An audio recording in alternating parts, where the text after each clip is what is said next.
The art of war, a sleepy summary. Drift gently now into the slow, golden world of an ancient land, a world of rustling bamboo forests and wide rivers catching moonlight, a world where the smoke of evening fires curled upward into a violet sky, and wise old men sat in silence, listening to the sound of wind moving through tall grass. We are going somewhere quiet tonight, somewhere that feels both very old and strangely close, somewhere that a small, serious man named Sun Tzu once sat by a low lamp and wrote down everything he had learned about the world, about people, about power, about the way things work when human beings come into conflict with one another. He wrote it all down in a book that is barely longer than a long letter, and yet it has whispered its ideas into the ears of generals and philosophers and business leaders and monks for more than 2,000 years. Let us follow its words now slowly, peacefully together through all the quiet rooms of its wisdom, from the very first soft breath of its opening lines to the very last murmur of its closing thoughts. There is no hurry, the night is long, the stars are patient, and so are we. Sun Tzu lived in China, most likely in the 5th century before the Common Era, during a period that historians call the Spring and Autumn period, a time when China was not one united country, but a collection of many small and competing states, each ruled by its own lord, each hungry for land and power and survival, each always watching the others from across rivers and mountain passes and wide plains of golden wheat. It was a world that knew war intimately, not as a distant abstraction, but as a living, breathing, terrible thing that arrived on your doorstep with fire and drums and took away the people you loved. Into this world Sun Tzu was born, and into this world he thought very carefully for a very long time about what war really was, what it really required, and what separated the commanders who won from the commanders who lost. And when he was done thinking, he wrote 13 short chapters, and those chapters became one of the most quietly powerful books ever written. The title in Chinese is Sun Tzu Bingfa, which means something like Master Sun's Military Method or Master Sun's Art of War, and every word in it is careful, precise, and somehow still alive, the way a seed found in an old clay jar can sometimes still, even after centuries, bloom into something green and breathing. The book begins in the most serious possible way, with Sun Tzu telling us, in the very first breath, that war is a matter of vital importance to the state. It is a matter, he says, of life and death, of the road to safety or ruin. It must be studied thoroughly. He is not excited about this. He is not glorifying it. He says it almost the way a doctor might talk about a serious disease, not with pleasure, not with dread, but with the calm gravity of someone who knows that ignoring the subject will not make it go away. This is one of the first and most important things to understand about Sun Tzu. He does not love war. He does not think it is glorious or romantic or a great arena for proving manhood or honor. He thinks it is dangerous, expensive, exhausting, and often unnecessary. He thinks it should be entered only after careful thought and avoided whenever possible, and ended as quickly as possible when it cannot be avoided. The ideal general, in Sun Tzu's imagination, is not a fierce warrior who loves the clash of swords.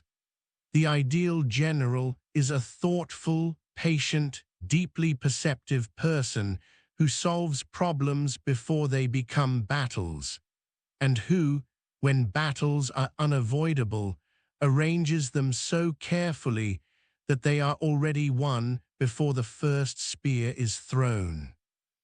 The 5 factors that determine the outcome of any military situation, Sun Tzu tells us, are the moral law, heaven, earth, the commander and method and discipline.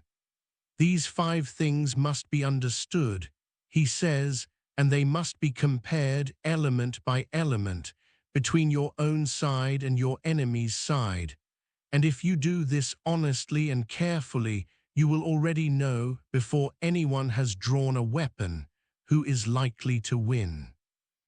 The moral law is the unity between the ruler and the people, whether the soldiers and citizens are so in harmony with their leader that they will follow him into danger without fear. This is not about obedience through terror. This is about genuine alignment, genuine trust, the deep and unforced loyalty that comes when people believe in what they are fighting for and believe in the person who is leading them. Heaven is the natural world, the seasons, the temperature, the time of day, whether it is wet or dry, whether the wind is with you or against you. Earth is the terrain, the distances, the narrow passes, the open ground, the high ground, the swamps and forests and rivers that will shape everything about how a battle unfolds. The commander is the general himself. His wisdom, his sincerity, his benevolence, his courage, his strictness. And method and discipline is the organization of the army, how units are arranged, how supply lines are maintained, how orders are communicated and followed. Before a single soldier moves, Sun Tzu says, measure these 5 things, compare them honestly, and if you are wise, you will already know the answer. There is something almost mathematical about this, and yet also something deeply human. Sun Tzu is saying that conflict is not really a mystery. It only looks like a mystery from far away. Up close, if you pay careful attention, it follows patterns. It has a structure. And the person who understands the structure has an enormous advantage over the person who is simply reacting, simply hoping, simply trying hard and trusting to luck or courage.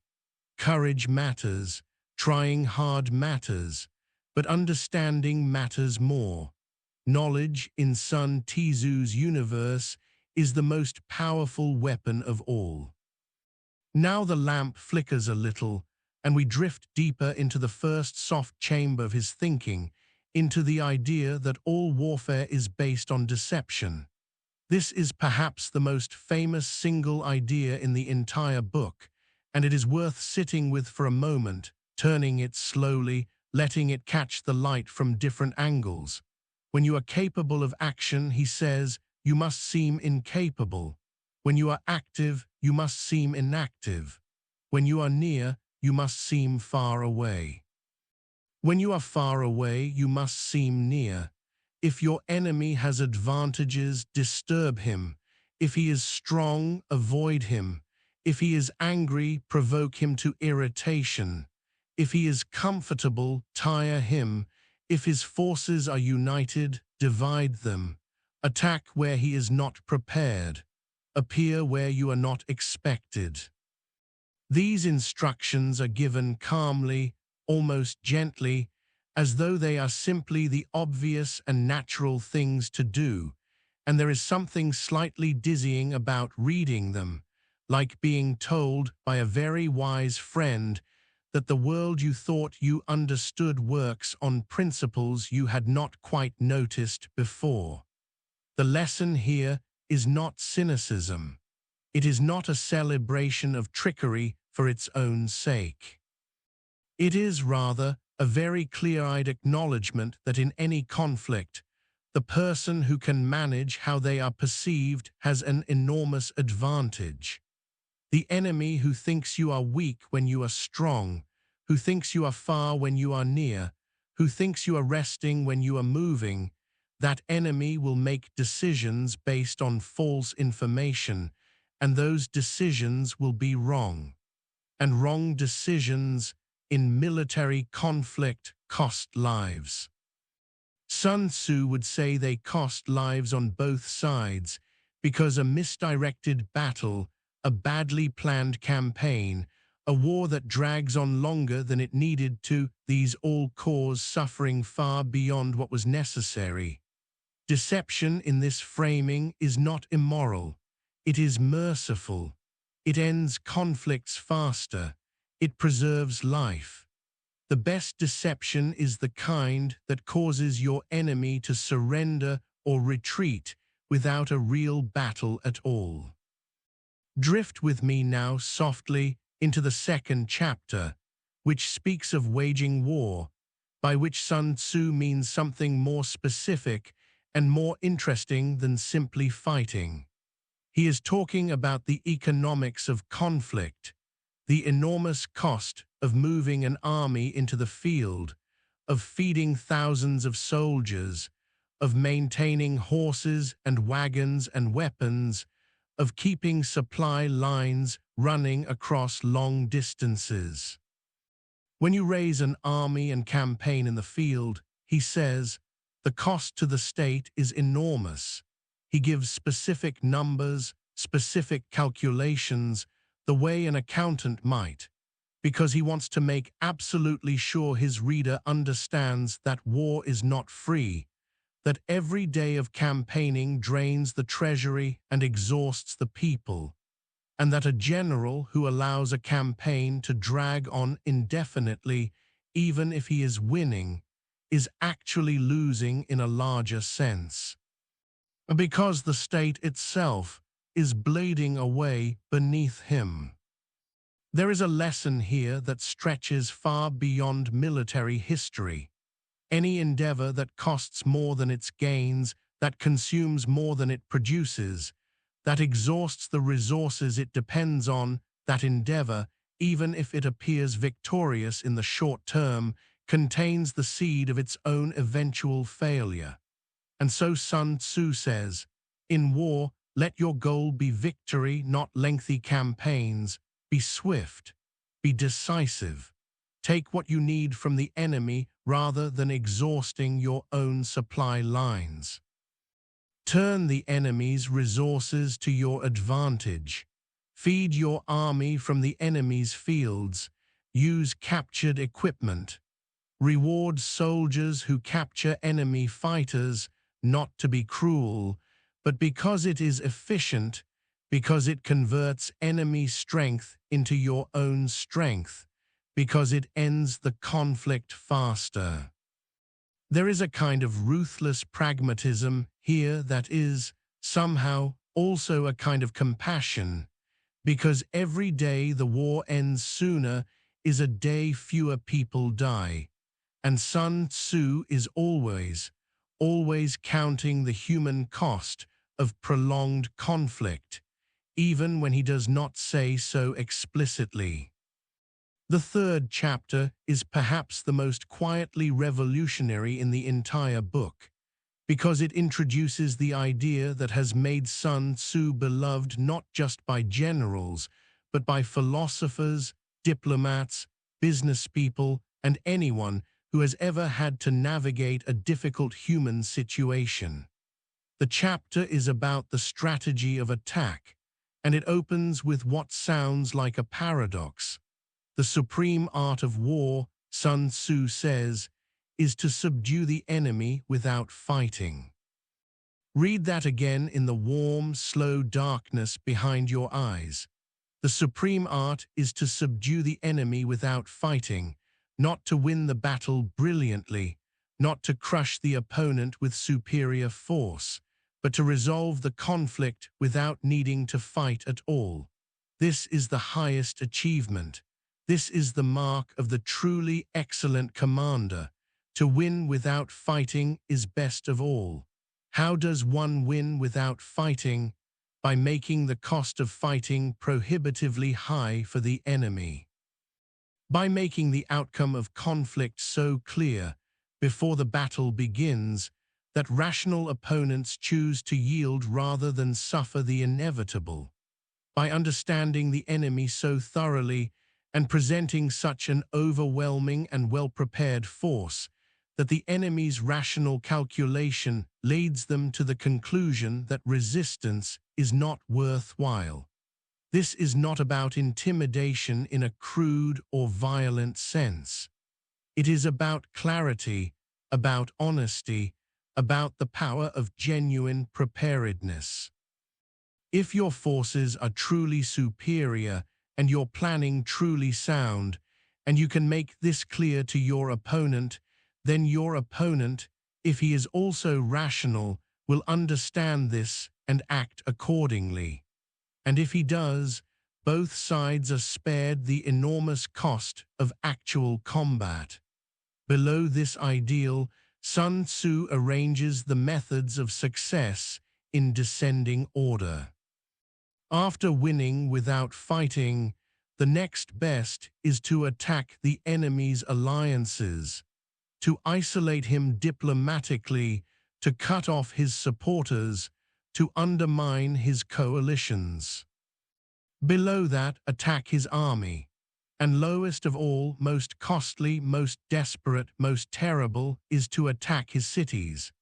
Siege warfare, he says, is the worst of all options. It takes months to prepare, it exhausts your forces, it costs enormous quantities of material and men, and the general who loses his patience and sends his soldiers scrambling up the walls of a fortress in a fury of frustration will lose a third of his force and still may not take the city. Take cities only when there is no other option. Prefer negotiation, prefer alliance breaking, prefer clever positioning over brute assault. And then he gives the famous formula, know your enemy and know yourself, and in 100 battles you will never be in danger. Know yourself but not the enemy, and you will win one and lose one. Know neither the enemy nor yourself, and you will lose every battle. This formula is simple enough to remember and deep enough to spend a lifetime contemplating. It is about the relationship between information and outcome. It is saying that the quality of your decisions is determined by the quality of your knowledge, and that self-knowledge is just as important as knowledge of the world. The general who overestimates his own strength, who does not honestly assess his own weaknesses, who sees only what he wishes to see in his own forces, that general is just as disadvantaged as the one who knows nothing of the enemy. Both are flying blind. Both are making decisions in the dark. We move now slowly into the 4th chapter, which speaks of tactical positions, and here Sun Tzu introduces a subtle but important distinction between defense and attack. The good fighters of old, he says, first put themselves beyond the possibility of defeat, and then waited for an opportunity to defeat the enemy. To secure yourself against defeat is in your own hands. But the opportunity to defeat the enemy must be provided by the enemy himself. This is a patient philosophy, a philosophy of readiness, of waiting, of the long and careful preparation that makes sudden and decisive action possible. You cannot force the enemy to make a mistake, but you can be ready, perfectly ready, when he does. And if you are truly ready, you will recognize the mistake the moment it appears and act on it instantly before it closes.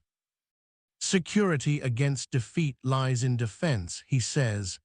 The ability to defeat the enemy comes from the attack. But here is the interesting part. If you are truly strong, the wisest course may be to remain in defense, to make yourself utterly undefeatable and wait. Only when you are sure, genuinely, deeply, mathematically sure, that the enemy is vulnerable should you attack. The commander who understands this does not feel impatient, does not feel restless, does not feel embarrassed by waiting.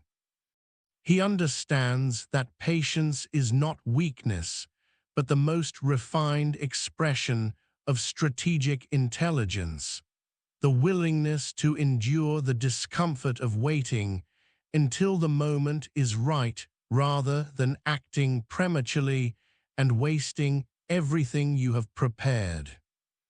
Sun Tzu says there are 5 qualities needed for victory. He who knows when to fight and when not to fight will be victorious. He who knows how to handle both superior and inferior forces will be victorious.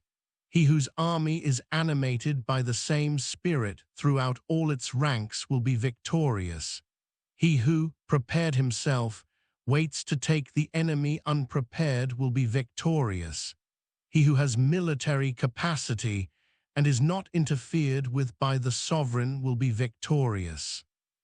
This last one is interesting and quietly pointed. The general who is trusted by his ruler, who is given the freedom to make military decisions without constant civilian interference, will win more than the one who must obtain approval from a distant court before every move. Sun Tzu is advocating, gently but clearly, for a kind of professional autonomy, for the recognition that expertise must be trusted if it is to be effective. Let the breath slow a little more now, and let us drift into the territory of energy of force, which is the subject of the 5th chapter. Sun Tzu here introduces one of his most enduring and elegant ideas, the distinction between direct and indirect force, which he calls zheng and qi, the orthodox and the unorthodox, the expected and the unexpected. In any battle, he says, you engage the enemy with direct force and you achieve victory with indirect force. The direct force, the main body of your army, the frontal engagement, the expected approach, keeps the enemy occupied, holds his attention, pins him in place. And then the indirect force, the unexpected maneuver, the flanking move, the surprise attack from an unanticipated direction, that is what actually wins. This idea of the interaction between direct and indirect force is presented as endlessly generative, almost musical. The combinations of the two are like the 5 notes of the musical scale that nonetheless produce more melodies than can ever be heard, or like the 5 primary colors that nonetheless produce more shades than can ever be seen. The number of combinations is infinite, and the commander who understands this and can improvise freely with the interplay of orthodox and unorthodox approaches will always have something new to offer, will never be predictable, will always be presenting problems the enemy has not yet prepared for. This is creative military thinking. This is strategy as a form of imagination. And then Sun Tzu says something that sounds almost like poetry. The energy developed by good fighting men is as the momentum of a round stone rolled down a mountain thousands of feet in height. The energy, once released, is enormous and unstoppable, but before it is released, it is held in perfect control, aimed with precision, ready to be directed in any moment with full force. This is the image of ideal military energy, accumulated, controlled, aimed, and then released at exactly the right moment with its full potential. The 6th chapter moves into one of the most practically useful territories of the whole book, and it is the idea of weakness and strength, of full and empty, of where you are strong and where you are vulnerable, and crucially, where the enemy is strong and where the enemy is vulnerable, and how to arrange things so that your strength always meets his weakness, never his strength.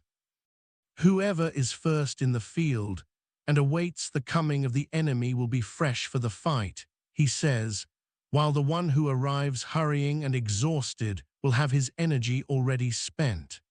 And so the clever commander causes the enemy to come to him rather than going to the enemy. He does this by making the position he holds appear advantageous, by tempting the enemy forward, by threatening what the enemy cannot afford to abandon, by creating conditions that draw the enemy off balance and into motion. The passages here about the direction of strength and weakness are deeply practical. Attack where the enemy is unprepared. Appear where you are not expected. Travel unexpected routes. Attack undefended places. Defend places that are not attacked. If you attack a place the enemy must defend, he will be unable to defend it everywhere, and you will find your opening. If you defend in a way that does not reveal your position, your enemy cannot strike you directly. An army may be like water, Sun Tzu says in one of his most beautiful passages. It flows away from high ground and rushes to the low, and just as water shapes its course according to the nature of the ground over which it flows, so in war one must shape the strategy according to the nature of the enemy. And just as water has no constant shape, so in warfare there are no constant conditions. The 5 elements, water, fire, wood, metal, earth, are not always equally strong. The 4 seasons succeed each other in turn.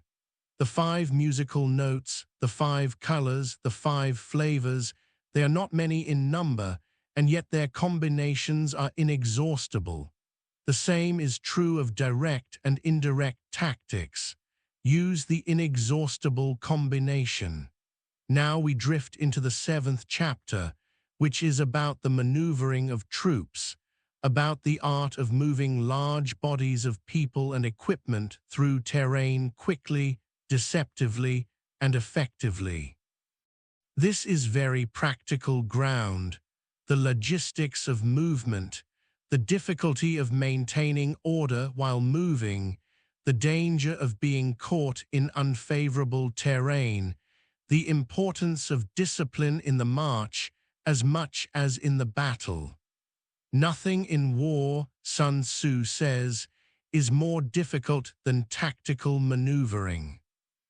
To move a large army and arrive at the right place at the right time requires an almost impossible combination of planning, flexibility, communication, and the ability to change direction without losing cohesion.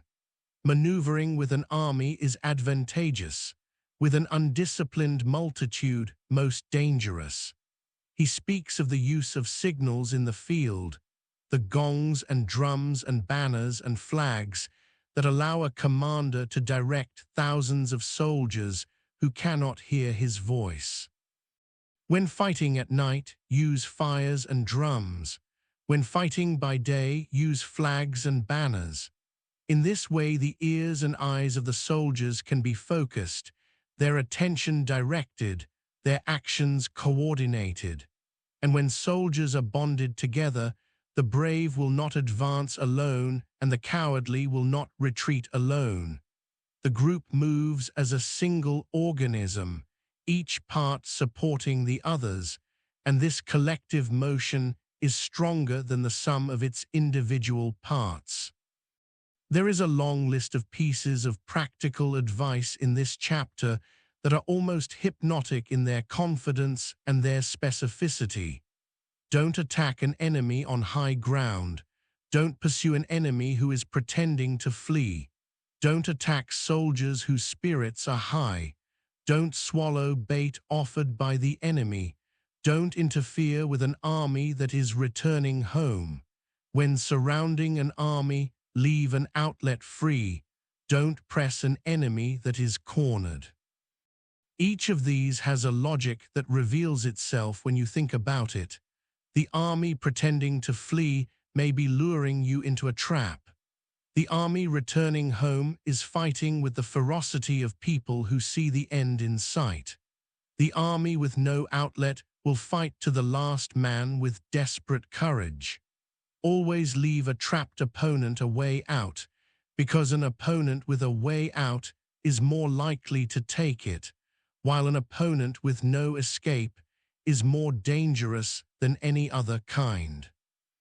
The 8th chapter covers variation in tactics, the adaptability that a commander must maintain at all times, the refusal to be locked into a fixed pattern of thinking. There are roads not to be followed, armies not to be attacked, towns not to be besieged, positions not to be contested, commands of the sovereign not to be obeyed. This last point is striking. There are situations in which the general in the field must use his own judgment and override orders from above, not out of insubordination, but out of the recognition that conditions on the ground are always changing and that decisions made at a distance are based on older information. A ruler should not move his troops out of anger. A general should not give battle simply because he is in a rage. Anger can give way to joy. But a nation that has been destroyed cannot be put back together.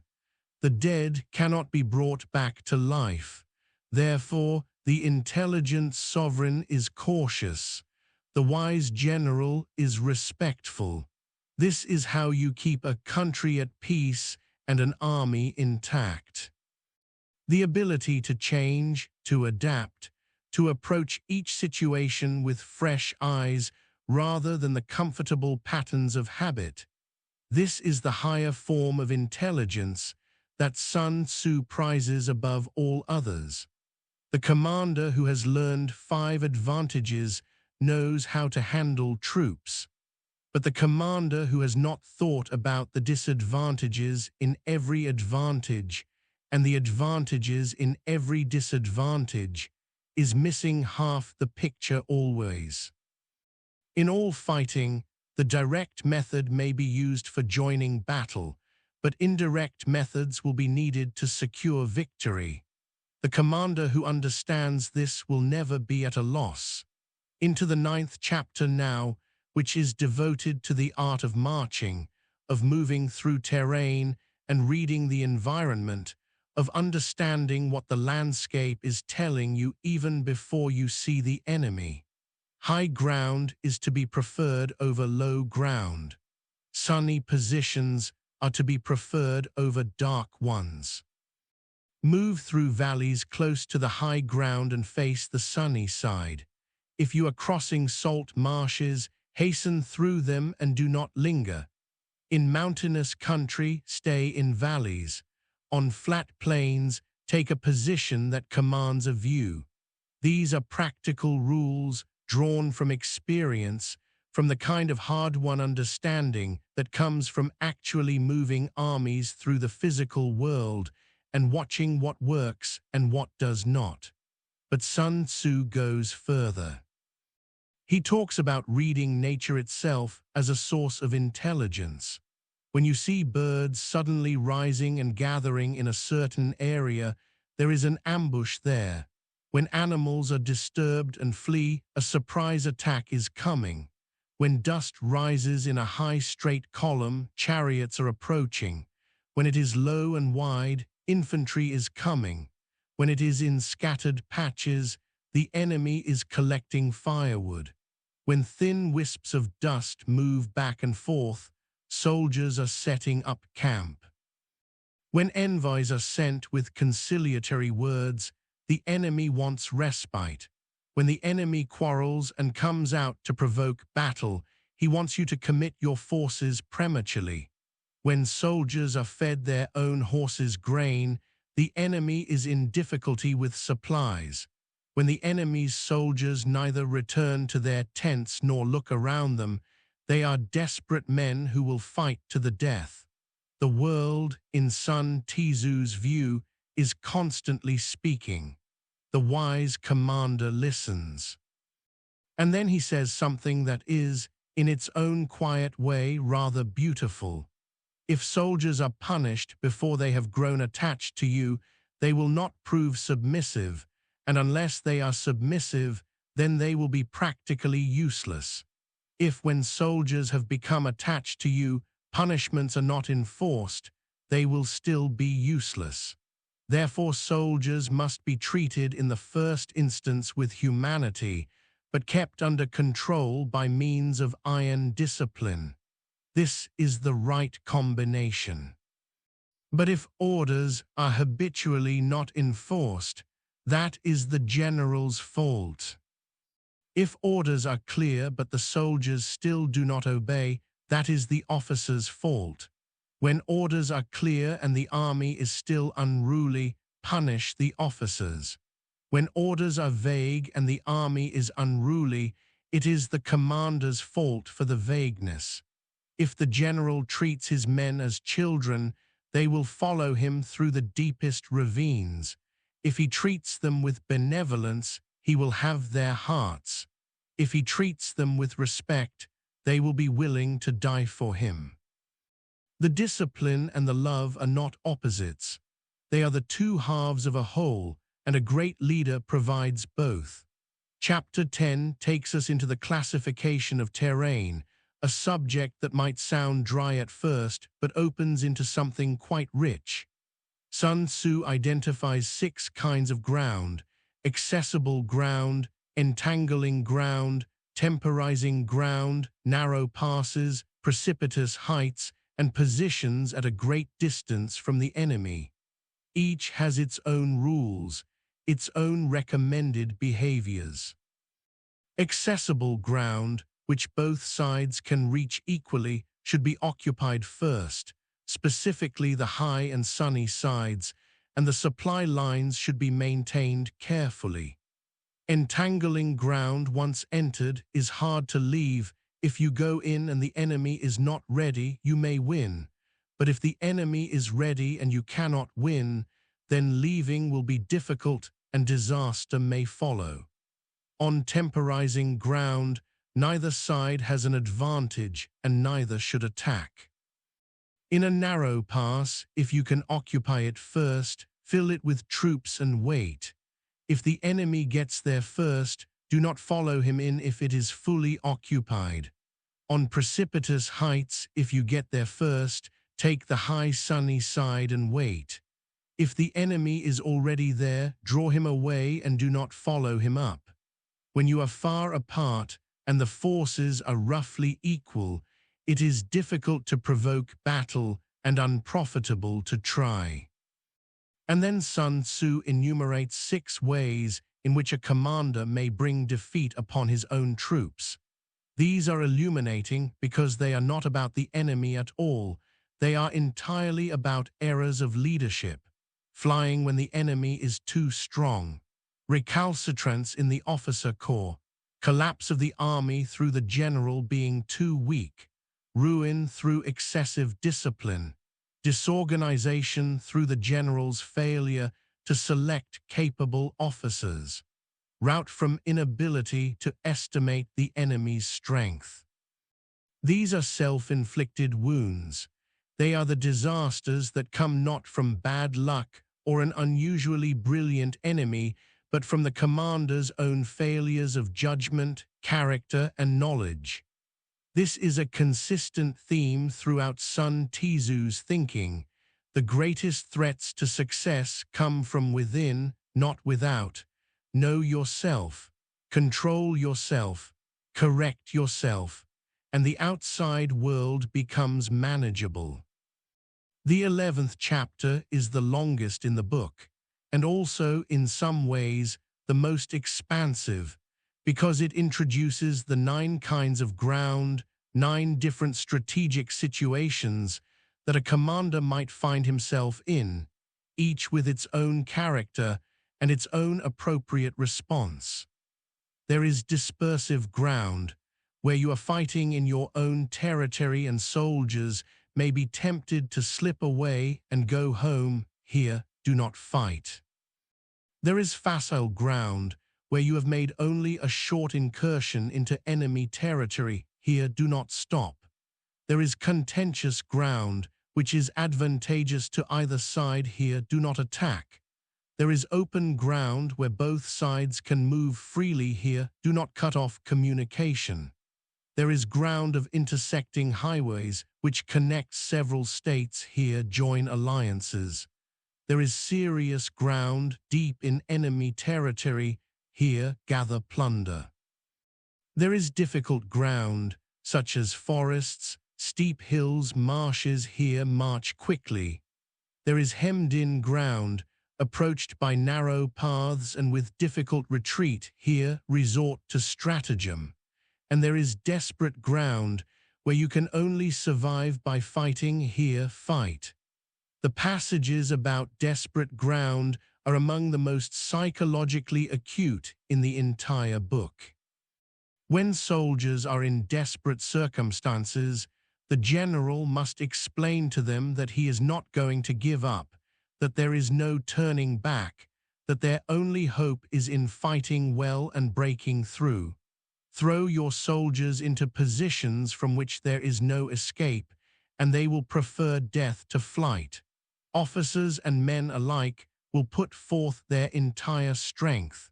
Soldiers in desperate straits lose their sense of fear. If there is no place of refuge, they will stand firm. If they are in hostile country, they will show a stubborn front. If there is no help for it, they will fight hard.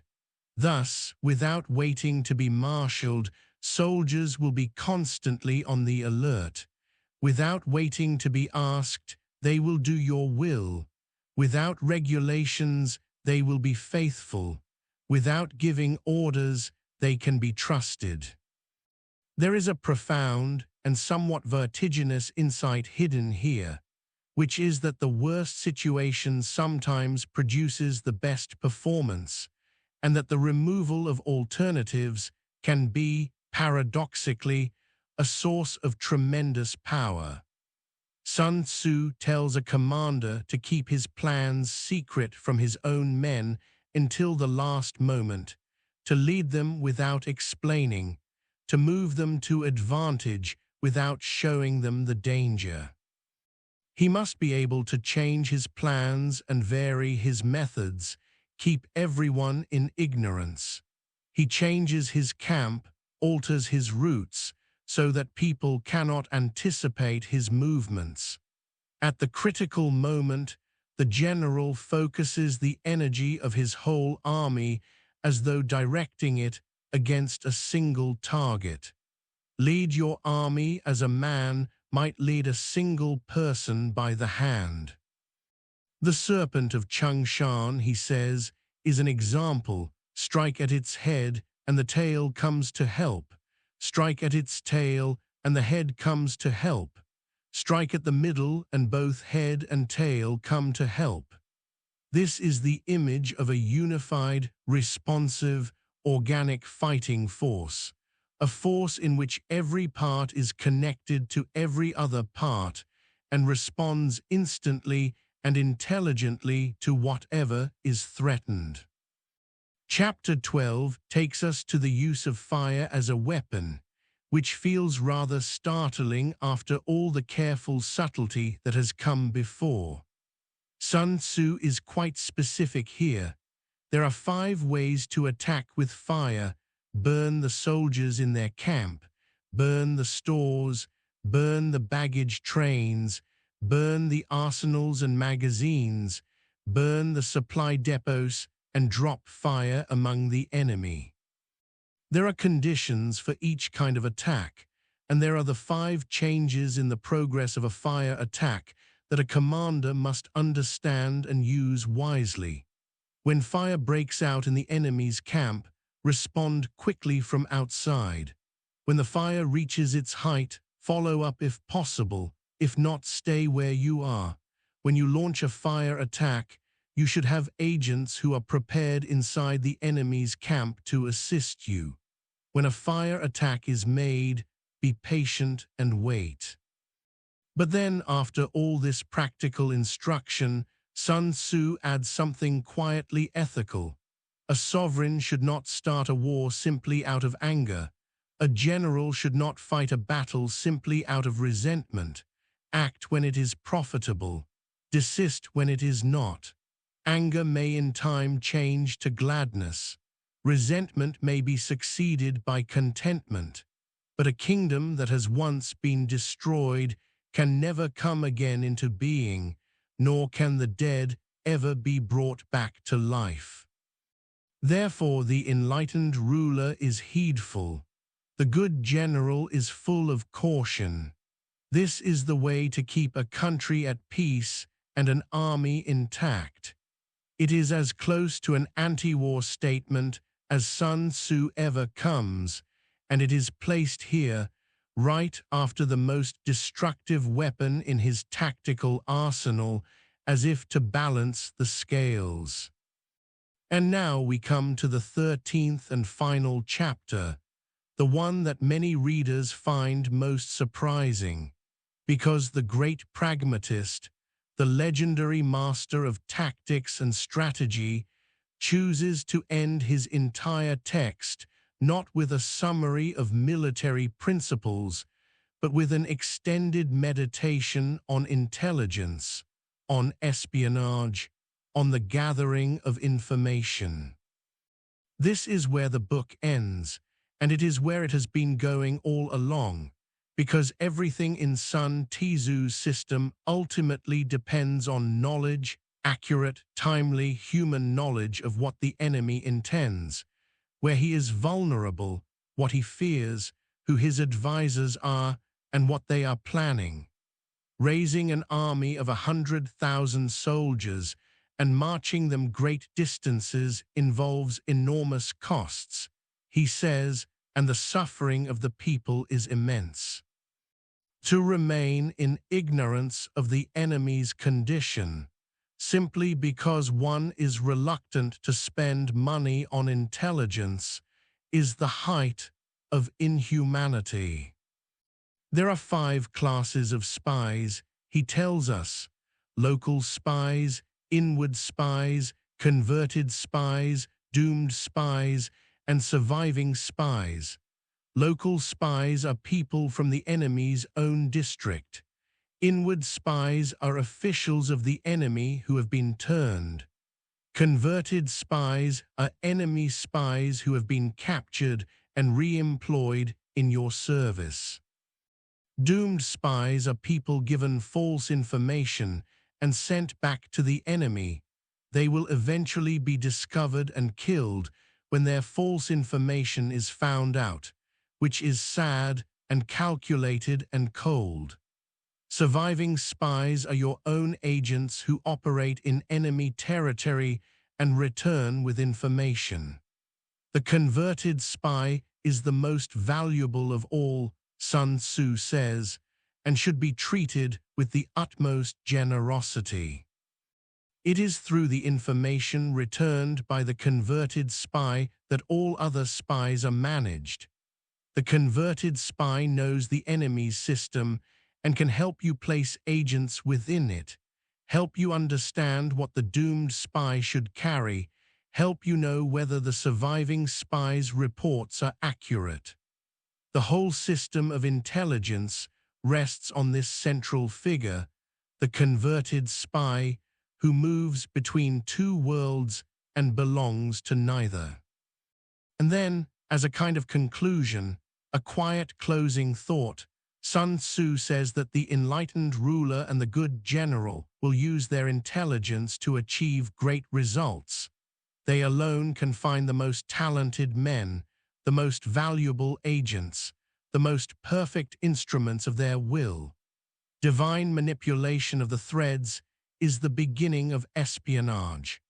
Thus only the enlightened sovereign and the worthy general who are able to use the most intelligent people as agents are certain to achieve great things. Secret operations are essential in war. Upon them, the army relies to make its every move.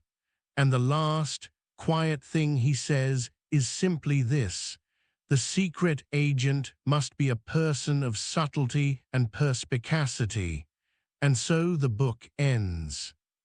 It ends not with a battle cry or a vision of glory or a celebration of conquest, but with a quiet reminder that the most important quality in anyone who operates in a world of conflict is intelligence. The intelligence to perceive clearly, to understand the other side, to manage information carefully, to know the truth beneath the surface appearance of things. In a way, this ending is also a beginning, because it loops back to the very first instruction of the first chapter. Study the matter thoroughly. Understand all the variables, gather information, think carefully, and then, and only then, act. What a strange and beautiful thing this book is when you sit with it in the quiet dark and let its ideas settle slowly into you. It was written for soldiers and generals in a world very different from ours, a world of bronze weapons and bamboo armor and armies of peasant conscripts marching through the wheat fields of ancient China. And yet there is something in it that does not age, something that keeps surfacing in every century, in every culture, in every field of human activity, where people come into competition with one another or need to navigate conflict. Business leaders read it, athletes read it, diplomats read it, lawyers read it, parents read it, coaches read it. Even therapists read it, because the insight that knowing yourself is just as important as knowing the other person, and that the best outcome is the one achieved without unnecessary harm, is an insight that matters in any arena of human relationship. Sun Tzu never says that winning is everything. He says that winning at an acceptable cost is everything, and that the best victories are the ones that cost the least. He never glorifies struggle for its own sake. He says that a prolonged struggle is a sign of poor planning.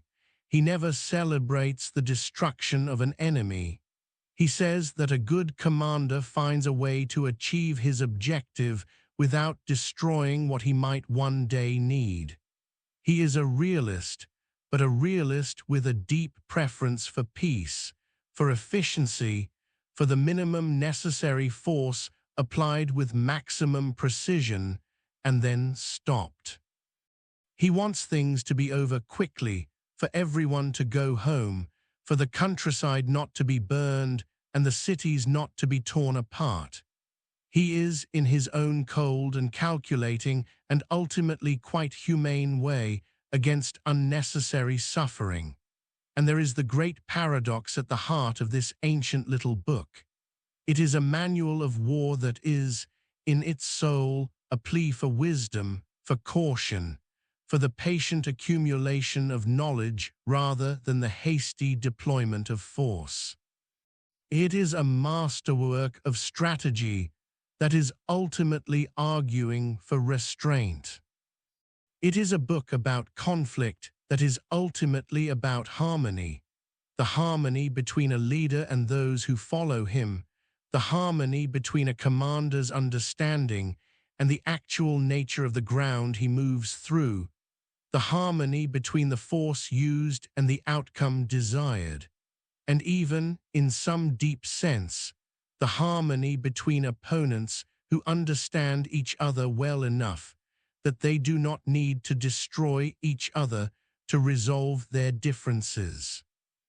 Think of Sun Tzu sitting by his lamp in the quiet evening in his ancient and complicated world, writing these careful words. He has seen armies move and fail. He has seen brilliant plans come undone for want of a single piece of accurate information. He has seen brave men die because their commander did not understand the terrain, or did not know the enemy's strength, or acted from anger rather than calculation. He has seen what war costs, not just in treasure and blood, which is terrible enough, but in the deeper currency of human trust and social cohesion, and the slow accumulation of prosperity that decades of peace can build, and that a single bad campaign can scatter to the winds.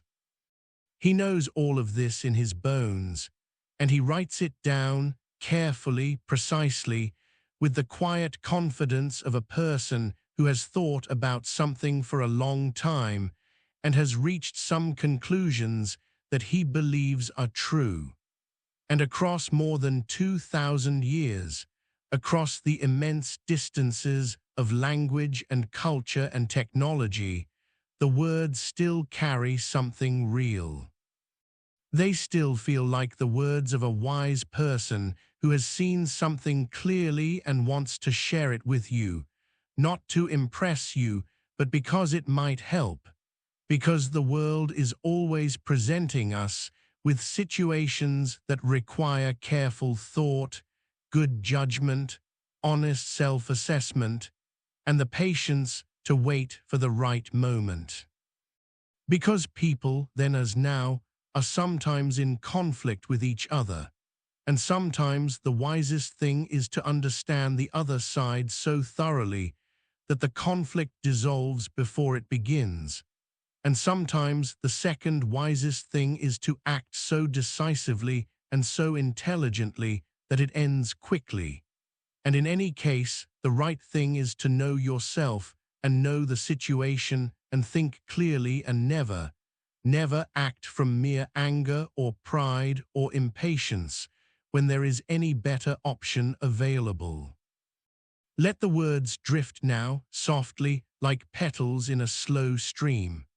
Let the generals and their armies recede into the comfortable distance of history, the bronze helmets and the silk banners and the long marches through mountain passes growing smaller and quieter and more golden as they go. The 5 factors, the 9 kinds of ground, the 5 agents, the round stone rolling down the mountainside, gathering momentum, inevitable and perfect in its trajectory. The water that has no constant shape, but flows around whatever obstructs it, and always eventually reaches the sea. The fire attack and the spy who returns, and the wise ruler who does not act from anger, and the good general who does not fight from resentment. All of it settling into the soft and comfortable understanding that has been the whole point of this long, slow journey through one of the oldest pieces of wisdom literature the world has ever produced. In the end, this sleepy summary, with its relaxing tone and warm glow, is not meant to replace something. It is meant to honor and point toward a much larger light. It is offered with care and with the genuine hope that something in tonight's listening finds its way into you as an invitation. The whole book is waiting. The real depth lives there, in every word they chose, and every story they told, and every quiet idea they let breathe across a full page. Let this be the beginning of something you carry forward in the light of an ordinary tomorrow. And if this lamp has helped you in some way, a light keeps it burning for someone else who might need it too.